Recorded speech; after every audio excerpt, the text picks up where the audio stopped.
السلام علیکم رحمۃ وبرکاتہ۔ ایک شخص ایپل کے ایئر بڈس خریدتا ہے اور ان کو یوز کرنا شروع کر دیتا ہے۔ کچھ دنوں میں اسے محسوس ہوتا ہے کہ ان کے لیفٹ ایئر کا جو ہے ساؤنڈ وہ بہت کم ہے۔ پھر انہوں نے سنگل کر کے استعمال کیا تو پتہ چلا کہ ان کا رائٹ ایئر جو ہے اچھے طریقے سے فل ساؤنڈ کے ساتھ جو ہے وہ جو ہے ویڈیو یا آڈیو پلے کر رہا ہے، لیکن جو ہے لیفٹ ایئر جو ہے وہ صحیح طرح سے آواز پرووائڈ نہیں کر رہا۔ وہ اپنے ایئر بڈس لیتے ہیں اور جہاں سے انہوں نے پرچیز کیا ہوتا ہے وہاں لے جاتے ہیں، وہاں پہ جا کے چیختے چلاتے ہیں، کمپلین درج کرواتے ہیں اور کہتے ہیں کہ یہ اپنے ایئر بڈس رکھ لیجئے، اتنے مہنگے میں نے ایئر بڈس لیے ہیں لیکن وہ ساؤنڈ کوالٹی جو مجھے چاہیے ایک دے رہا ہے، ایک ایئر بڈ دے رہا ہے، دوسرا نہیں دے رہا، مجھے یہ نہیں چاہیے، مجھے میرے پیسے ریٹرن کر لیجئے یا آپ رکھ لیجئے۔ تو کمپنی کا جو اونر ہوتا ہے، شاپ کا جو اونر ہوتا ہے، کہتا ہے دیجیے میں اس کو چیک کر لیتا ہوں۔ جب چیک کرتے ہیں تو وہ ایئر بڈس بالکل صحیح ہوتے ہیں،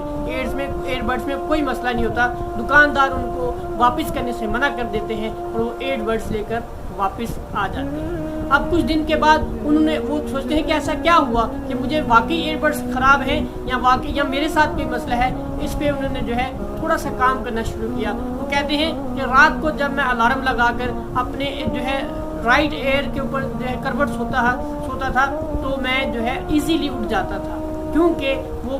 تھوڑی سی آواز جو ہے اس کی میرے سیل فون کی، میرے الارم کلاک کی میرے کان میں پڑتی، میں اٹھ جاتا اور اپنی روٹین شروع کر دیتا۔ اور جب میں لیفٹ ایئر کی جو ہے کروٹ پہ سوتا تو مجھے بالکل بھی آواز نہ آتی۔ تو یعنی وہ کہتے ہیں مجھے بعد میں جب میں نے اپنے کانوں کا ٹیسٹ کروایا تو پتہ چلا کہ میرے لیفٹ آئی، میرے ایئر کے اندر کوئی مسئلہ ہے جس کی وجہ سے مجھے صحیح سنائی نہیں دیتا۔ تو میں بلا وجہ میں جو ہے وہاں پہ ایئر بڈز والوں سے، اس فون شاپ والوں سے میں لڑتا رہا، جھگڑتا رہا اور کہتا رہا کہ تمہارے فون میں مسئلہ ہے، بلکہ مسئلہ ان کے ایئر بڈز میں نہیں بلکہ مسئلہ میرے اندر تھا۔ جب پھر میں نے اپنے کانوں کا علاج کرایا تو میرے کان صحیح سننے لگے اور مجھے صحیح طرح سے آوازیں آنا، وہی ایئر بڈ سے ہے میرے لیے بہت زیادہ اچھا ثابت ہوئے۔ دوستوں وہ کہتے ہیں کہ یہ جو معاملہ ہوا ہے، میں اس سے یہ نتیجہ اخذ کرتا ہوں کہ ہماری زندگی کے بہت سارے ایسے مسئلے ہیں جن کی وجہ ہم خود ہوتے ہیں، لیکن ہم ان مسئلوں کو اپنے جو ہے اوپر لینے کے بجائے ہم بلیم گیم کھیلتے ہیں۔ کارپوریٹ کلچر کے اندر یہ بہت جو ہے ایزیلی جو ہے اپلیکیبل ہو جاتی ہے کہ ہم اپنی غلطی کسی اور پر تھوپ دیتے ہیں، اپنی جو مسٹیک ہوتی ہے ہم اس کو کسی اور پر ڈال کر جو ہے خود کو جو ہے ڈیفینسو اور یعنی سیف سائڈ جو ہے وہ رکھ لیتے ہیں اور اپنی غلطی پر کام کرنے پر، اپنی غلطی کو ختم کرنے کی جو ہے محنت سے خود کو بچا لیتے ہیں۔ لیکن یہ کوئی اچھی بات نہیں ہے۔ اگر آپ اپنی غلطی کو اس کے پر خود کام نہیں کریں گے تو وہ آپ کے لیے پرابلم کا باعث بن سکتی ہے۔ اگر آپ ایسے ہی بلیم گیم کھیلتے رہیں تو یقین جانیں آپ مشکلوں سے تو بچ جائیں گے، آپ دوسروں کو سامنے شرمندہ ہونے سے تو خود سے بچا لیں گے، لیکن وہ جو شرمسار ہو کر، غلطی پر جو ہے نادم ہو کر، غلطی پر جو شرمندہ ہو کر، غلطی پر جو احساس ندامت آپ کے پاس آتا ہے، آپ اس سے محروم ہو جاتے ہیں۔ تو پہلی بات یہ ہے کہ اپنی غلطی کو ماننا سیکھیں، اور دوسری بات یہ ہے کہ غلطی کے اوپر جو ہے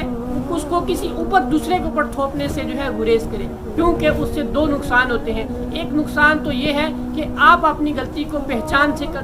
قاصر ہو جاتے ہیں، اور دوسرا نقصان یہ ہوتا ہے کہ جس کے اوپر آپ نے وہ بلیم ڈالا ہے، جس کے اوپر آپ نے وہ غلطی تھوپی ہے، آپ کا اس کے ساتھ بھی کنیکشن جو ہے خراب ہو جاتا ہے۔ آپ خود سوچئے کہ آپ جتنی بڑی کمپنی میں کام کرتے ہیں، اگر گاہے بگاہے آپ اپنی غلطیاں کسی اور پر تھوپتے رہے، اپنی جو ہے نقص جو ہے وہ کسی اور کے اندر تلاش کرتے رہے، تو ایک دن آئے گا آپ پوری آرگنائزیشن میں جو ہے اپنا جو ہے وہ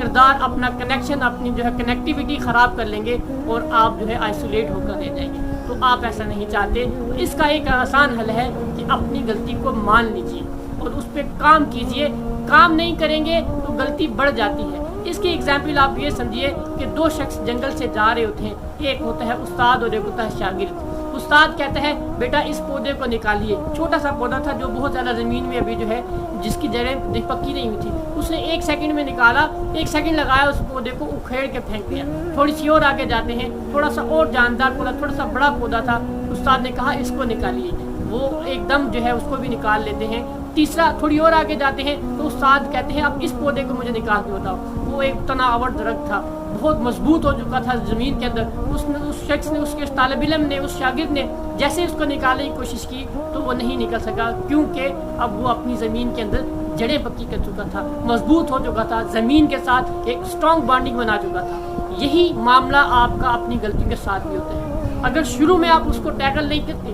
شروع میں آپ ان کا حل نہیں دیتے، شروع میں اندر اس کو سولوشن فائنڈ نہیں کرتے، تو وہ آپ کے سب کانشیس مائنڈ کا حصہ بن جاتی ہے، وہ آپ کی نیچر کا حصہ بن جاتی ہے، آپ کی عادت کا حصہ بن جاتی ہیں۔ پھر آپ